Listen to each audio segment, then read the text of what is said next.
My name is Elaine Williams, and at 27 years old, I never expected to become a millionaire through the most heartbreaking way possible. My grandparents raised me when my parents were too busy building their careers. They were my world. When they died in that horrible crash, I was devastated. Then their lawyer called me with news that changed everything. I was the sole heir to their $12 million estate. My family went from consoling me to demanding I hand everything over. I refused. That night, they kicked me out. If you want to know what happened when they tried to evict me from my grandparents' house the next day, drop a like and subscribe. Tell me where you are watching from and stick around for a family betrayal story that will leave you speechless. My grandparents, Harold and Martha Williams, were the pillars of my life from the moment I was born. While my parents, Thomas and Diane, were always chasing the next promotion or business opportunity, my grandparents were the ones who showed up to every school play, dried every tear, and celebrated every small victory.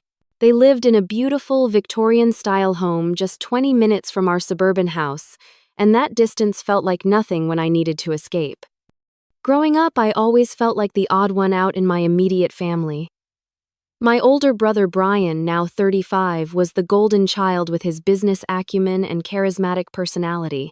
My sister Stephanie, 32, followed closely in his footsteps, becoming a successful corporate lawyer. And then there was me, the artistic dreamer who preferred sketchbooks to spreadsheets. When I was 7, my parents went on a 6-month business trip to expand their tech company internationally. Instead of hiring a nanny like they suggested, my grandparents volunteered to take care of me. Those 6 months turned into the most formative period of my childhood. Grandpa Harold, with his gentle wisdom and endless patience, taught me that true strength comes from kindness. Grandma Martha, with her creative spirit and determined nature, showed me that pursuing my passions was not just acceptable but essential. Every weekend at their house became a new adventure. Grandpa would take me fishing at the lake where he proposed to Grandma 50 years earlier. He would tell me stories about their lives, the struggles they overcame, and the values that guided them. I can still hear his deep, rumbling voice saying, "Elaine, remember that your worth is not measured by what you earn, but by the good you put into this world." Grandma Martha introduced me to art. She had been a respected watercolor artist in her youth before giving it up to raise my father. She recognized my natural talent and nurtured it without pressure. On rainy afternoons, we would sit in her sunroom painting landscapes and talking about everything and nothing. She was the first person who made me feel truly seen. When my parents returned from their trip, I cried for days, not wanting to leave my grandparents' house. This created the first of many tensions between my parents and grandparents about how I should be raised. My father would say, "You are making her soft, Dad. The world is not a kind place." My grandfather would simply respond, "Then, perhaps she will help make it kinder." As I grew older, the divide between my family members became more pronounced. My parents pushed me toward practical career choices, calling my artistic pursuits a hobby. During family dinners, the conversation always revolved around my siblings' accomplishments, while my small victories went unnoticed. If I mentioned winning an art competition or selling a commission, my father would smile tightly and change the subject. When I turned 18, my grandparents helped me apply to art school, secretly paying my tuition when my parents refused. My mother found out and accused them of undermining their parental authority. I overheard her shouting at Grandma, "You have always tried to turn her against us. We are her parents, not you." I moved out of my parents' house immediately after college, settling into a small apartment downtown. I built a modest career as a freelance illustrator, creating artwork for children's books and local businesses. My parents considered this a phase and regularly sent me job postings for corporate positions. Meanwhile, my grandparents visited my first art exhibition with tears of pride in their eyes, purchasing my most personal piece and hanging it prominently in their living room. Every Sunday, I would drive to their house for dinner. These meals became my sanctuary, the one place I felt completely accepted. Grandma would ask detailed questions about my latest projects, while Grandpa would clip newspaper articles about successful artists to inspire me. They created a foundation of unconditional love that sustained me through the constant disapproval from the rest of my family. The contrast between these Sunday dinners and the obligatory monthly visits to my parents' house was stark. At my parents', I felt like an outsider looking in at a family that functioned on ambition and achievement. Brian would discuss his latest investment success, Stephanie would talk about her high-profile cases, and my parents would beam with pride. I would sit quietly feeling invisible and inadequate. The last time I saw my grandparents alive was 2 weeks before the accident. They had invited me over to celebrate my 27th birthday. Grandma had baked my favorite chocolate raspberry cake, and Grandpa had framed one of my childhood drawings alongside a recent commission to show how far I had come. As I was leaving, they hugged me tighter than usual. Grandma whispered, "You are the best of us, Elaine. Never forget that." If only I had known those would be her final words to me. The call came on a Tuesday morning in April. I was at my drafting table working on illustrations for a new children's book when my phone lit up with my father's name. His voice was uncharacteristically shaky. "There's been an accident," he said flatly. "Your grandparents' car went off Mountain View Road last night. They did not make it." The world stopped spinning. My grandparents had been on their way back from celebrating their 55th wedding anniversary at the restaurant where they had their first date.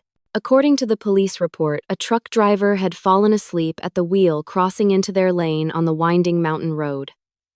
They died instantly on impact. The next few days passed in a blur of grief. I moved through the funeral arrangements like a ghost, unable to process that I would never hear their voices again, never feel their embracing arms. The funeral itself was a somber affair at the local church where my grandparents had attended services for decades. I noticed how my parents seemed more concerned with appearances than honoring my grandparents' memory. My mother fussed about the flower arrangements, while my father networked with business associates who had come to pay respects. What disturbed me most was overhearing my brother and sister discussing the estate before our grandparents were even in the ground. I caught fragments of their conversation behind a pillar at the reception. "Do you think they updated their will?" Brian asked. Stephanie responded, "Dad seems confident we will all benefit nicely. The house alone must be worth $2 million in this market." 3 days after the funeral, we received a call from George Bennett, my grandparents' longtime friend and attorney. He requested that the entire family meet at his downtown office for the reading of the will. I remember my father looking smugly confident as we filed into the wood-paneled conference room. My mother was already mentally redecorating my grandparents' house, mentioning how she had always thought the kitchen needed updating. George Bennett was a distinguished man in his 70s, with kind eyes behind wire-rimmed glasses. He had been my grandparents' attorney and friend for over 40 years. I had met him several times at their house during holiday gatherings. He always brought me art books and took genuine interest in my work. As we settled into the leather chairs around the conference table, he gave me a gentle, sympathetic smile before beginning the proceedings. What happened next changed everything. George cleared his throat and began reading the will. To our collective shock, he announced that my grandparents had left their entire estate to me, Elaine Williams, as the sole beneficiary. The room went deadly silent before erupting into chaos. "I will never know who looks more surprised, you or your family," George said quietly to me as my father demanded explanations. According to the will I had inherited, the Victorian house valued at approximately $3 million, liquid assets in various accounts totaling $5 million, an investment portfolio worth another $3 million, and a valuable art collection worth at least $1 million. Additionally, there was a trust fund set up to manage the estate with George as the executor until I felt comfortable taking control. My father turned red with anger. "This cannot be right," he shouted. They would never cut out their own son. George calmly produced documentation showing that my grandparents had updated their will just 6 months prior with sound mind and proper witnesses. Everything was legally binding. George then handed me a sealed envelope. "Your grandmother asked me to give this to you privately, but given the circumstances, perhaps you should read it now," he suggested. With trembling hands, I opened the letter and began reading my grandmother's elegant handwriting. "Dearest Elaine, if you are reading this, Harold and I have left this world hopefully together as we have done everything in life. Please do not grieve too long. We have lived full lives surrounded by love, especially yours. We have made the decision to leave our estate to you, not to create division, but because we believe in you and the goodness you bring to this world. Your father and siblings have been blessed with business acumen and have built comfortable lives for themselves. You, our sweet girl, see the world differently. You see beauty where others see only utility possibility, where others see limitation. This inheritance is not just money and property. It is our belief in your vision and our hope that you will use these resources to create the life that brings you joy, not the one others expect of you. We trust you completely. Know that we are proud of you not for what you achieve, but for who you are. All our love, Grandma and Grandpa. By the time I finished reading, tears were streaming down my face. The letter confirmed what I had always felt: my grandparents saw me, truly saw me when everyone else was looking through me. My mother's voice cut through my emotional moment. "This is ridiculous," she snapped. Clearly they were not thinking clearly. "George, you should have counseled them better. As their attorney, you knew this would cause family strife." George remained professional but firm. Harold and Martha were of completely sound mind and were very clear about their wishes. They discussed this decision at length with me, and I assure you it was made with full awareness of all implications. The meeting dissolved into accusations and demands. My brother insisted that our grandparents must have been manipulated. My sister cited her legal knowledge, threatening to contest the will. My father paced the room, alternating between bargaining with me and threatening legal action. Throughout it all, George stood as a buffer between me and their anger. As we left the office, my family closed ranks against me. In the parking lot, my father grabbed my arm. "You will sign over at least half of this inheritance to the family," he insisted. "It is the right thing to do." When I hesitated, my mother added, "After all we have done for you, this is how you repay us, by stealing your grandparents' legacy from the rest of the family." I felt simultaneously overwhelmed by grief, confusion, and now the weight of my family's expectations. George promised to help me navigate the legal aspects of the inheritance, assuring me that my grandparents' wishes were legally sound and would be protected. But I knew the legal battle would be nothing compared to the emotional warfare that had just begun with my family. The days following the will reading were a relentless barrage of manipulation tactics from my family. It started with hourly phone calls from my mother, alternating between guilt trips and angry outbursts. I should not have picked up, but some part of me still craved their approval, still hoped they would eventually understand and support me. "Just think about what your grandparents would really want," my mother insisted during one call. "They were confused in their old age. Your father is their only child. Do you really think they meant to disinherit him completely?" My father took a different approach, sending formal emails outlining how the inheritance should be divided among the family members as if the decision had already been made. 5 days after the will reading, they organized a family dinner at their house, presenting it as a chance to talk things through reasonably. I should have known better, but I went anyway, hoping against hope that they might try to understand my position. The moment I walked through the door, I realized it was an ambush. Not only were my parents and siblings there, but also aunts, uncles, and cousins from my father's side, all looking at me with expressions ranging from disappointment to outright hostility. The dining room felt suffocating as my father stood at the head of the table, acting as if he were chairing a business meeting rather than a family discussion. He had actually prepared a PowerPoint presentation titled Family Estate Distribution Plan. I sat silently as he outlined his proposal. 60% of the assets would go to him as the rightful son, 20% would be split between Brian and Stephanie, and I would receive 20%, which he characterized as more than generous. When I did not immediately agree, my brother Brian leaned forward, his business negotiation face firmly in place. "Elaine, you need to be practical here. You have no experience managing this kind of wealth. Without proper financial guidance, you'll lose it all within 5 years. Statistics show that most inheritance windfalls are squandered quickly." My sister Stephanie, leveraging her legal background, added, "I have already spoken with several colleagues who specialize in estate law.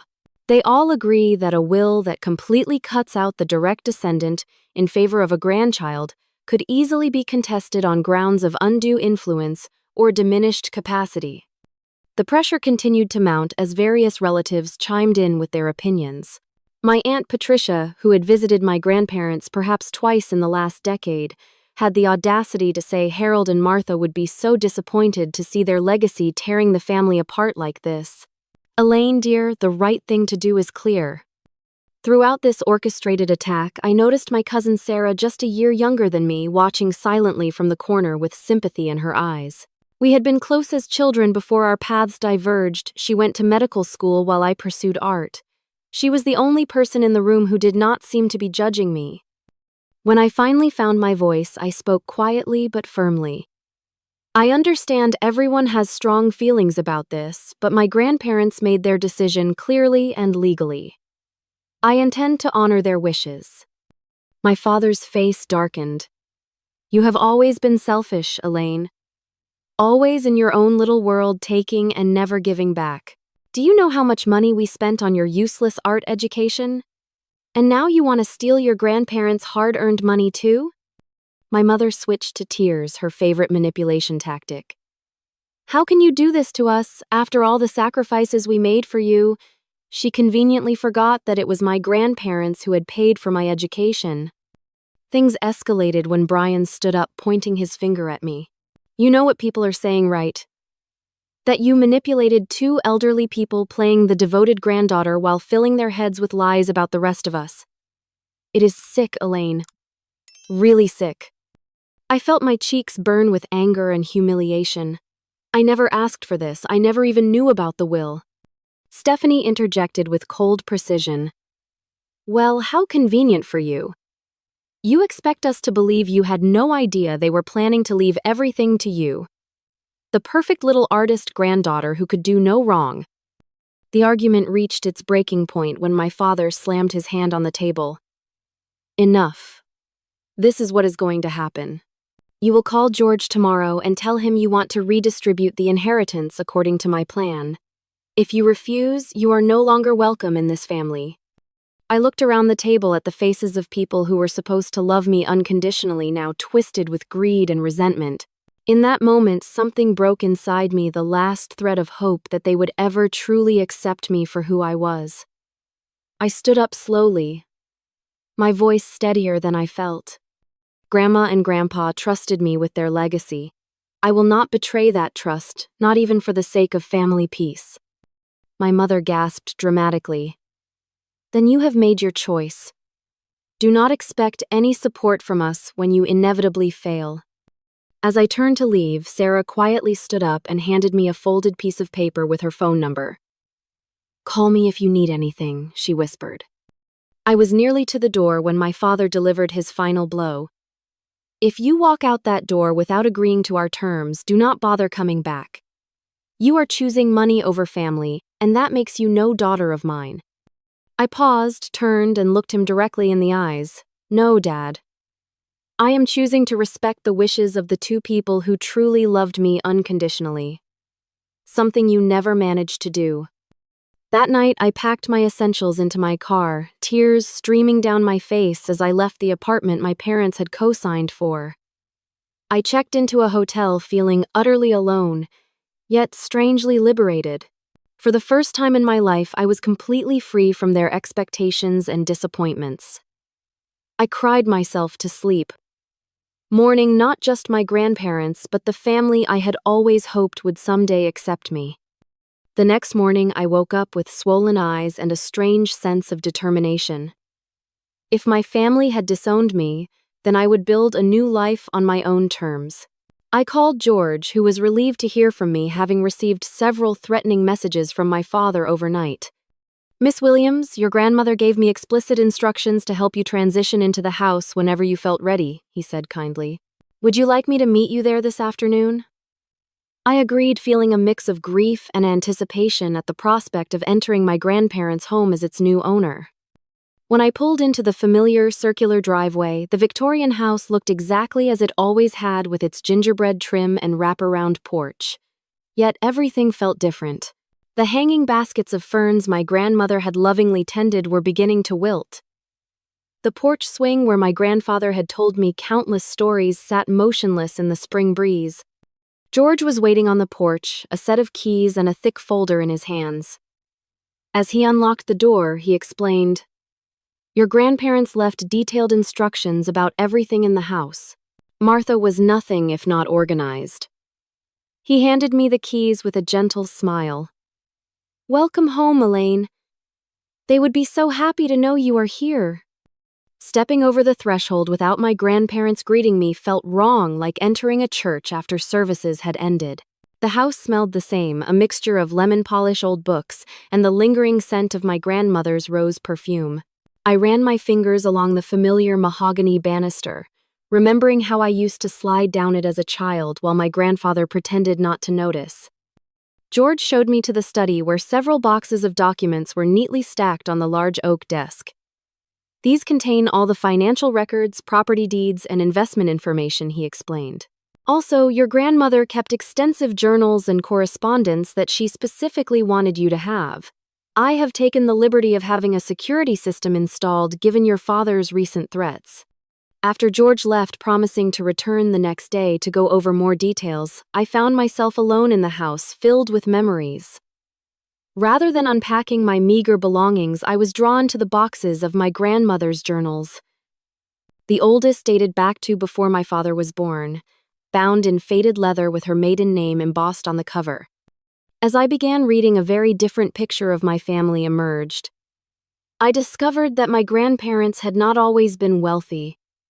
They had built their fortune through decades of smart investments and hard work. My grandfather had started as a junior attorney at a small firm before eventually founding his own successful practice. My grandmother had been a talented artist who later became a respected art dealer with an eye for undiscovered talent. Most shocking was learning that they had financially supported my parents in the early years of their marriage. When my father wanted to start his tech company, my grandparents had provided the initial capital, nearly $1 million. According to my grandmother's records, this loan had never been repaid, despite my parents' eventual success. Instead, as their company grew, my parents had become increasingly distant, visiting only when they needed something. Another journal from when I was around 10 years old detailed my grandmother's concerns about how my parents were treating me. She wrote, "Thomas and Diane seem to have no patience for Elaine's gentle spirit. They push the older children toward achievement at any cost, and I fear they see Elaine's artistic nature as a defect rather than a gift.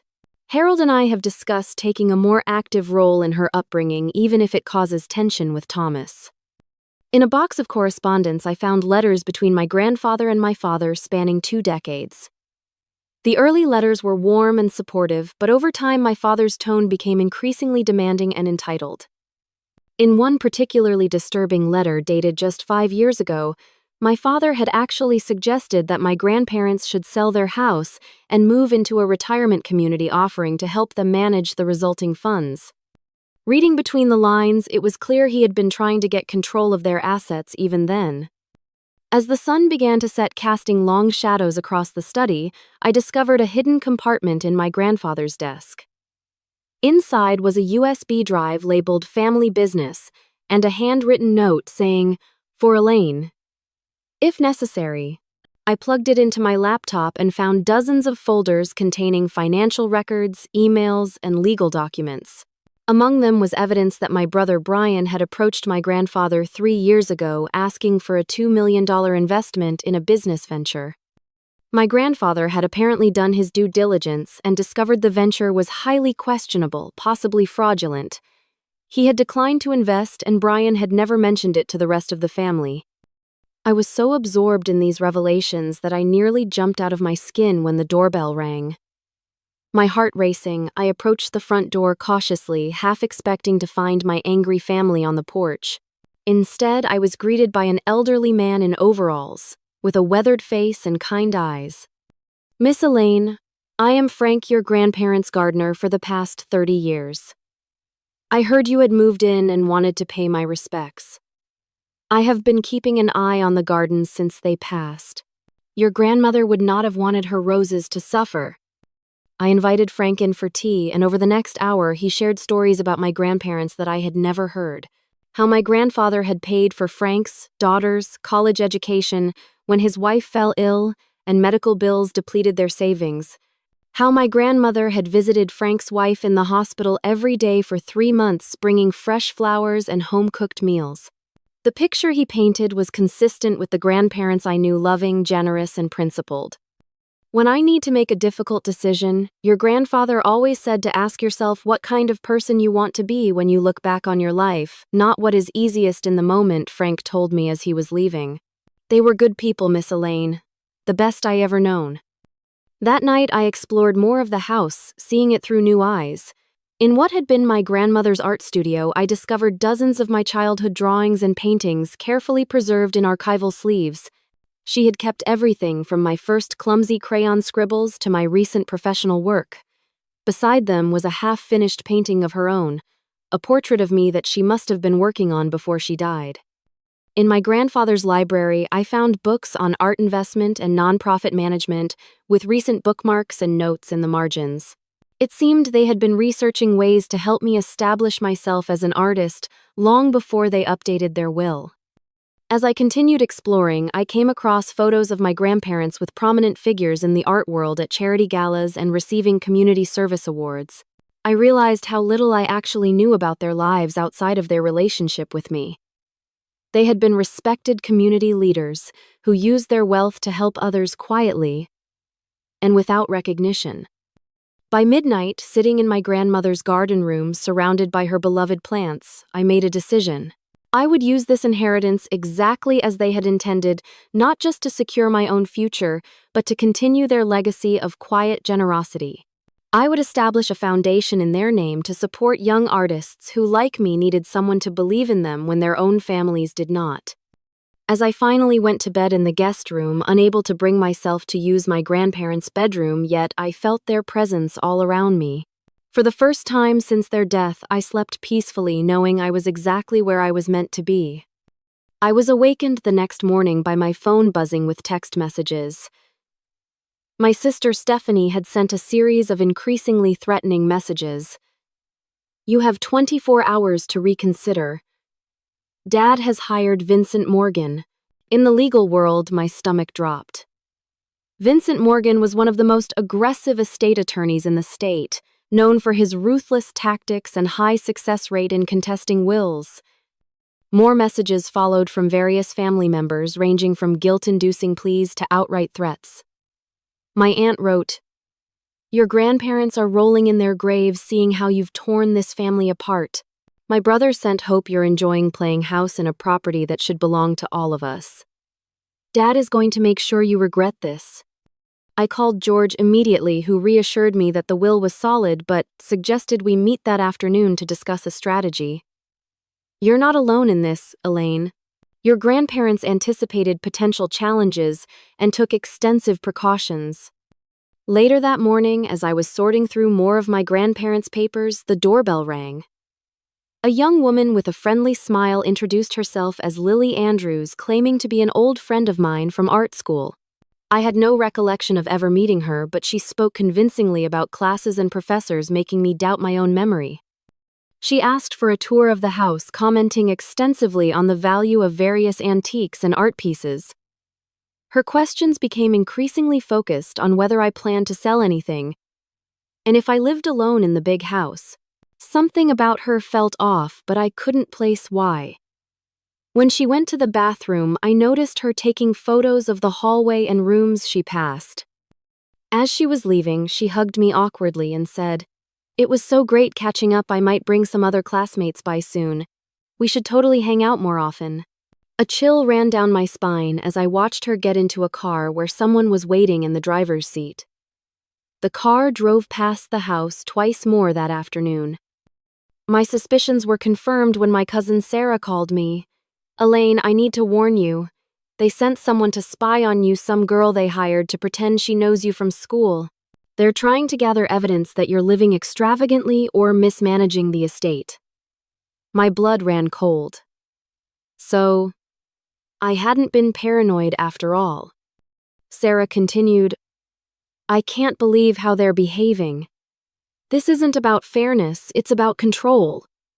Uncle Thomas has always expected everyone to fall in line with his plans. She paused before adding, I wanted you to know I'm on your side. What your grandparents did was their choice, and the way the family is treating you is wrong. Her support meant more than she could know.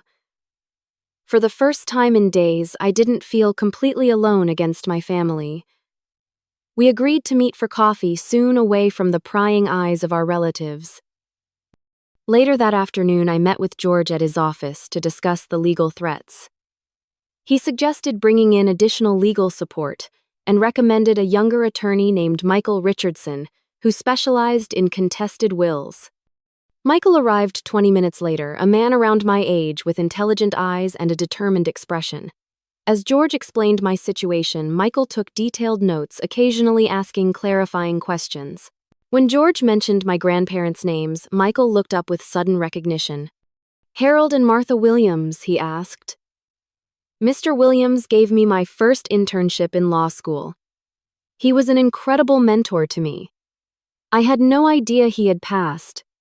I'm so sorry for your loss. The coincidence felt like more than chance, like my grandfather was still looking out for me somehow. Michael explained that he had worked under my grandfather for a summer 5 years ago and had kept in touch occasionally since then.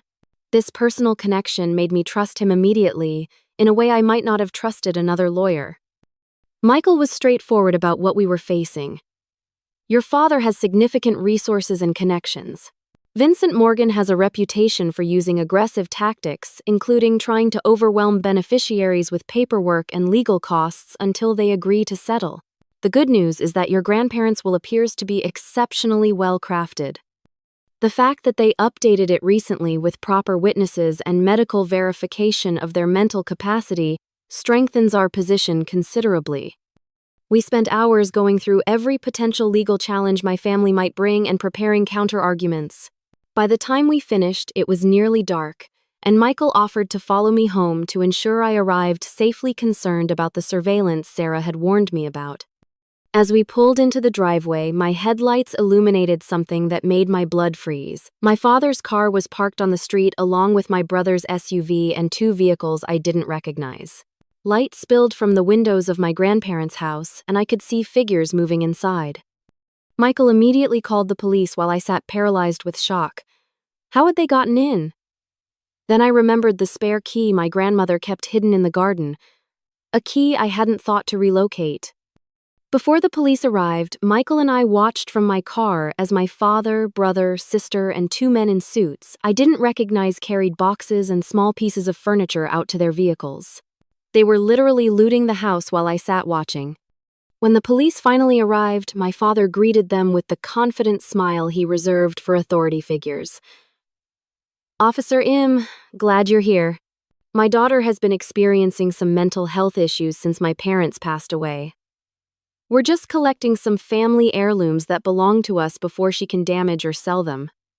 The 2 officers looked uncertainly between my father, the respectable businessman in an expensive suit, and me, the distraught-looking young woman who had been crying in her car.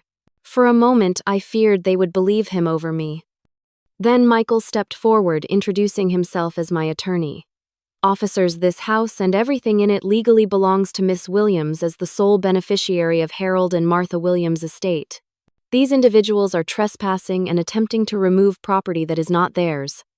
My father scoffed. This is a family matter. My parents clearly did not intend to disinherit their only son. We have filed to contest the will, and until that's resolved, these items should remain in the family's possession, not just with her. I was about to respond when a black town car pulled into the driveway.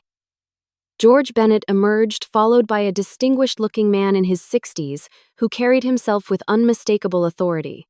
As they approached, my father's confident expression faltered slightly. I believe that's quite enough, Thomas George said firmly. Officers, I am George Bennett, executor of the Williams estate, and the family's attorney for over 40 years. This is James Parker, managing partner at Parker Goldman & Associates. The name hit like a thunderclap. Parker Goldman & Associates was the most prestigious law firm in the state. James Parker was not just any attorney. He was a legal legend whose name appeared in law textbooks. Mr. Parker surveyed the scene with calm disapproval.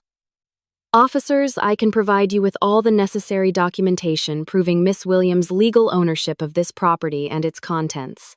These individuals," he gestured toward my family, "have no legal right to be here or to remove anything without the owner's permission." The officers, clearly recognizing both George and Mr. Parker, immediately became more professional. They asked to see the will and property documents, which George promptly provided. After reviewing them, they turned to my father and firmly instructed him and the others to return everything they had taken and leave the premises immediately. My father's face contorted with rage, but he knew better than to argue with police officers in front of James Parker. As they reluctantly carried the items back inside, I noticed Mr. Parker watching me with an expression I couldn't quite read, something between sadness and determination. Once my family had been escorted off the property and the police had taken statements about the break-in, Mr. Parker approached me. "Miss Williams, I apologize for not introducing myself properly earlier. I was a close friend of your grandparents for over 30 years. I had planned to contact you tomorrow, but George called me when he learned of tonight's situation." I was confused. Why would such an important attorney be involved in my case? As if reading my mind, Mr. Parker continued, "Your grandfather and I went to law school together. We remained close throughout our careers. In fact," he nodded with a gentle smile, "I am your godfather, Elaine. Though I suspect your parents never mentioned that fact." The revelation that James Parker was my godfather left me speechless. Here was yet another connection to my grandparents that my parents had deliberately kept from me. Mr. Parker, my godfather, explained that he had stayed in touch with my grandparents over the years, but had respected their wishes to keep a distance after my father made it clear he wanted no interference from his parents' friends. We all moved into the living room where George and Mr. Parker explained the full situation. "Your grandparents came to me 6 months ago with concerns about your father's behavior," Mr. Parker said. "They had discovered some troubling information and wanted legal advice about protecting their assets, not just for their own security, but to ensure you would be provided for." From his briefcase, he withdrew a folder containing documents that would change everything I thought I knew about my family. The first was a series of loan agreements between my grandparents and my parents totaling over $3 million over 20 years. None of these loans had been repaid despite my parents' considerable financial success. "There was evidence that your father attempted to access your grandparents' accounts without authorization on at least 2 occasions," George added gently. "They changed banks and security measures as a result." Even more disturbing were the financial records showing that my brother Brian had misappropriated funds from the family business where he served as CFO. My grandfather, who had maintained a small ownership stake in the company, had discovered the discrepancies during a routine review of the annual reports. Rather than expose his grandson, he had privately confronted Brian and forced him to return the money, approximately $800,000, without informing the board or other executives. Mr. Parker continued, "Your sister Stephanie approached your grandparents last year about liquidating part of their art collection to invest in her husband's startup. When they declined, she began researching how to challenge mental competency for elderly relatives. We have copies of her browser history from their computer when she visited them last Christmas. She used their home office computer and didn't clear the history. The most shocking revelation came in the form of a recorded conversation. Your grandfather had legitimate concerns about your father's intentions," Mr. Parker explained as he set up his laptop. "With my legal advice, he took the precaution of recording this conversation during their last family meeting. The recording began to play, and I heard my father's voice clearly. 'Mom, Dad, you're both getting older. It's time to think about simplifying your lives. Why not sell this big house? I can help you manage the proceeds, invest them properly for your retirement. You don't need all this space or the hassle of maintenance.' My grandmother's voice firm despite her age. 'We're perfectly capable of managing our own affairs, Thomas. This house is our home and we intend to stay here.' Then my father, his tone sharpening, 'Look, I'm trying to help you. You're both in your 80s. Who knows how much longer you'll be able to make sound decisions. Wouldn't it be better to let me handle things while you can still have input, rather than waiting until you're incapacitated? The conversation continued, growing increasingly tense as my father pushed and my grandparents resisted. Then came the most damning moment, when my father thought they couldn't hear him. The recording captured him in the hallway speaking to my mother. "They're getting stubborn in their old age. We need to move faster before they change their will again. I'm not letting them give everything to Elaine just because she kisses up to them. That money should stay in the main family line." I sat stunned as the recording ended. Mr. Parker looked at me sympathetically. "Your grandparents loved your father, but they weren't blind to his flaws. They were deeply concerned about his attitude toward their estate and his treatment of you. That's why they took steps to protect you and their legacy." Just as we were processing this information, the doorbell rang again. Michael checked the security camera installed by George and announced, "It's the police again, and your family is back." When we opened the door, my father stood there with a smug expression, flanked by my mother, Brian, and Stephanie. Behind them were two police officers and a woman who introduced herself as a social worker from Adult Protective Services. "We've received a report of elder financial abuse," the female officer stated professionally. "The complaint alleges that Miss Elaine Williams manipulated her elderly grandparents into changing their will shortly before their deaths, cutting out the rest of the family." My father stepped forward, handing the officer what appeared to be a formal complaint. "We have evidence that my daughter took advantage of my parents' declining mental state to secure their fortune for herself. Given her history of financial instability and her close relationship with their lawyer," he glared at George, "we believe a full investigation is warranted." The social worker explained that they needed to conduct an assessment based on the serious allegations. I felt the ground shifting beneath my feet. My family had moved from threats to action, and they were playing to win. Before I could respond, James Parker stepped forward, introducing himself to the officers with quiet authority. "Officers, I understand you're doing your job, but I need to make you aware of several facts." First, he gestured to his briefcase. "I have comprehensive medical evaluations from 3 separate physicians confirming Harold and Martha Williams were of sound mind when they updated their will 6 months ago." The officers looked uncertain, clearly not expecting to encounter someone of Mr. Parker's stature. He continued, "More pertinently, I have documentation indicating that Thomas Williams and his children have engaged in concerning financial behaviors that prompted the deceased to change their will specifically to protect their assets." My father's face darkened. "This is ridiculous. Who even are you to make these accusations?" Mr. Parker's expression remained calm. "I am James Parker, managing partner at Parker Goldman & Associates. I was Harold Williams' closest friend for over 50 years. And have served as special counsel to their estate planning for the past decade. More importantly, I am Elaine's godfather." The officers exchanged glances, clearly recognizing his name and reputation. "Mr. Parker continued, I believe you should also be aware that we have filed a police report regarding the unauthorized entry and attempted removal of property from this house earlier this evening. I believe your colleagues responded to that call." He then addressed my father directly, his voice taking on an edge I hadn't heard before. "Thomas, I have here," he pulled out another folder, documentation of the $3 million your parents loaned you over the years, which you never repaid despite your financial success. "I also have evidence of your attempts to access their accounts without authorization, which constitutes attempted financial elder abuse." My father's face paled. "That's not what happened. They wanted to help me with the business. It was a gift, not a loan." Mr. Parker raised an eyebrow. "The signed loan documents with repayment terms would suggest otherwise." He turned to my brother. "And Brian, I have here the documentation of the $800,000 you misappropriated from the company funds which your grandfather discovered and forced you to quietly return. I believe the statute of limitations hasn't expired on that particular offense." Brian's mouth opened and closed like a fish out of water. "I don't know what you're talking about," he finally stammered.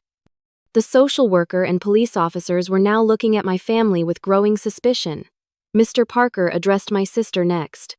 "Stephanie, as an attorney, I'm sure you're aware that researching how to challenge an elderly person's mental competency for the explicit purpose of gaining control of their assets could be construed as conspiracy to commit elder financial abuse. Your digital footprint on your grandparents' computer was quite extensive. As my family stood speechless, a car pulled up, and to my surprise, my cousin Sarah stepped out. She walked nervously to the porch carrying a laptop. "I have something you should hear," she said, looking directly at the officers. "When Uncle Thomas was at our house last week planning this, he didn't know I was recording on my computer." She opened her laptop and played an audio file. My father's voice came through clearly. "Once we get control of the estate, we'll sell the art collection immediately. Stephanie, your husband's friend at the gallery, can help move it quickly under market value if necessary. We need liquid assets before that little ingrate can get her hands on anything substantial. The important thing is to make Elaine look unstable and manipulative to the authorities." The officers and social worker listened with professional neutrality, but their body language had shifted. One officer took Sarah aside to ask additional questions while the other turned to my father. "Sir, we're going to need you and your family to come down to the station to answer some questions about these allegations." My father's face contorted with fury. "This is all a setup. They're manipulating you, just like they manipulated my parents." As the situation escalated, more police arrived, called by the original officers. While they were questioning everyone, I stood to the side with Michael, trying to process the rapid turn of events. He placed a supportive hand on my shoulder. "It's going to be okay, Elaine. The truth is coming out." The confrontation reached its climax when one officer received confirmation over the radio that the documents my father had presented as evidence had been falsified. Forensic analysis of the dates showed they had been created just days ago, not months before my grandparents' deaths as claimed. That was the final straw. My father, brother, and sister were escorted to separate police cars for further questioning downtown. My mother, left standing alone on the porch, looked smaller and older than I had ever seen her. For a moment, our eyes met, and I saw something I had never seen before: genuine fear. Not fear of consequences, but fear of losing the carefully constructed image she had maintained for decades. "I want to hate you," she said quietly, "but I cannot. You have destroyed everything we built." I could have said many things in that moment, about how they had never truly seen me, about how they had tried to steal what my grandparents had lovingly left me, about the years of emotional neglect. Instead, I simply said, "No, Mom. You did that yourselves." As she walked away to her car, Sarah approached me hesitantly. "I'm sorry I didn't stand up for you sooner," she said. "They've always been like this, haven't they, calculating every situation for maximum benefit?" I nodded, feeling a strange mix of vindication and sadness. "Thank you for coming forward. That took real courage." Sarah smiled sadly. "Your grandparents were always kind to me too. They deserved better than this, and so did you." As the police cars drove away and the chaos subsided, I stood on the porch of my grandparents' home, our home now surrounded by the unlikely alliance that had formed to protect me: George, my grandparents' trusted attorney; Michael, the young lawyer my grandfather had mentored; James Parker, my rediscovered godfather; and Sarah, the cousin who had found her own courage. For the first time since learning of my inheritance, I felt the weight lifting from my shoulders. The truth had come to light, and with it a chance to truly honor my grandparents' legacy without the shadow of my family's greed hanging over me. 6 months passed like a dream. The criminal investigation into my father and brother's financial improprieties resulted in charges that were still working their way through the legal system. My sister avoided criminal charges but faced an ethics investigation from the Bar Association. My parents separated shortly after the incident, with my mother moving to Florida to live with her sister. The beautiful Victorian house that had once been my grandparents' sanctuary became mine in more than just legal terms.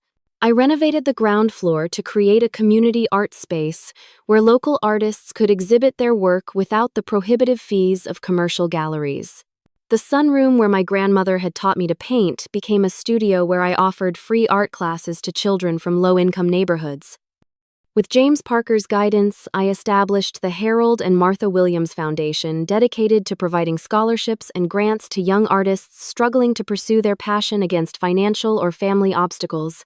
The foundation's first fundraising gala, held in the garden where my grandfather had taught me about resilience and integrity, raised over $1 million.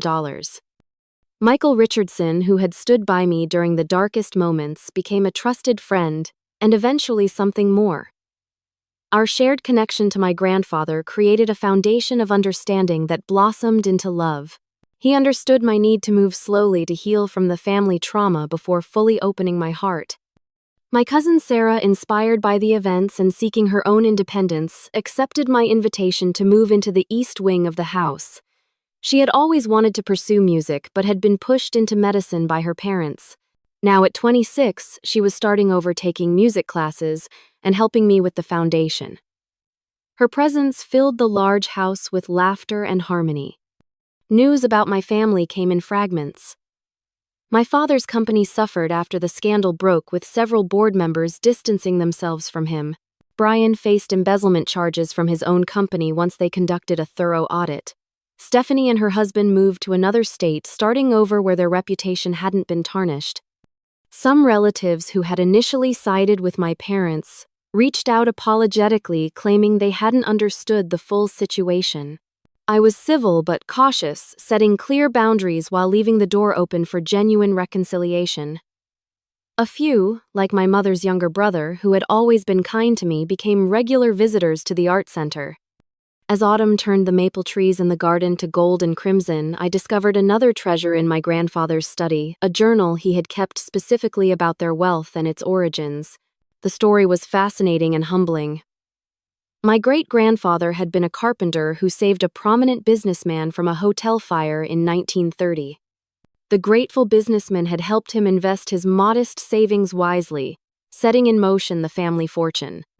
My grandfather had written, "Wealth that comes through good fortune carries a responsibility. We are not owners but stewards charged with using these resources to create more good in the world." This perspective shifted my thinking about the inheritance. It wasn't mine to hoard, but mine to direct toward positive change. On a crisp October evening, exactly 1 year after my grandparents' passing, I hosted a memorial gathering in their honor. The house was filled with people whose lives they had touched, many I had never met before. Their former colleagues, friends from volunteer organizations, artists. My grandmother had mentored clients, my grandfather had helped pro bono. Each person had a story about their kindness, integrity, or generosity. Frank the gardener brought a specially cultivated rose bush he had named Martha's Grace, with delicate pink blooms that matched my grandmother's favorite lipstick color. He planted it in the center of the garden as everyone watched in respectful silence. James Parker gave a moving speech about his 50-year friendship with my grandfather, sharing stories I had never heard about their law school days and early careers. When he spoke about my grandmother's fierce intelligence and artistic eye, I felt her presence so strongly I could almost smell her rose perfume. Near the end of the evening, as guests mingled around the garden, a car pulled up in the driveway. My mother stepped out looking hesitant and much older than when I had last seen her. She approached slowly, clearly unsure of her welcome. I met her halfway down the garden path. We stood in awkward silence before she finally spoke. "Your grandparents would be proud of what you've done here." She gestured toward the house and the gathering. "They always saw something in you that I was too blind to see." The apology was imperfect, incomplete, but it was a beginning. I didn't rush to forgive or forget, but I invited her to join the memorial. Small steps on a long road to potential healing. As the last guest departed and I sat alone on the porch swing that had been my grandfather's favorite spot, I reflected on the journey of the past year. I had lost my beloved grandparents but found my voice and purpose. I had lost the family I was born into but created a new one based on genuine connection rather than obligation. The inheritance had never really been about the money or property. It was about faith in me and my potential. A faith my grandparents had nurtured from the beginning. They had seen me clearly when others looked past me, valued me for exactly who I was, rather than who they wanted me to be. The true legacy they left was not measured in dollars, but in the values they instilled: integrity, compassion, creativity, and the courage to stand firm in your convictions even when standing alone. These were the real treasures, ones that could never be spent or stolen. As I swayed gently on the porch swing under a canopy of stars, I felt a profound sense of peace. The path forward was clear, not easy, but clear. I would honor my grandparents not by clinging to their possessions, but by embodying their values and extending their generosity into the future. Have you ever had someone who believed in you when no one else did? Someone who saw your potential even when you couldn't see it yourself? I would love to hear your stories in the comments below. And if this journey resonated with you, please subscribe to my channel for more real-life experiences. Like and share if you found value in this story. I am grateful to each of you for listening, and I hope you remember that family isn't always defined by blood, but by who truly sees and accepts you for who you are. Thank you for being part of my healing journey, and I wish you the courage to honor your own truth, whatever that may be.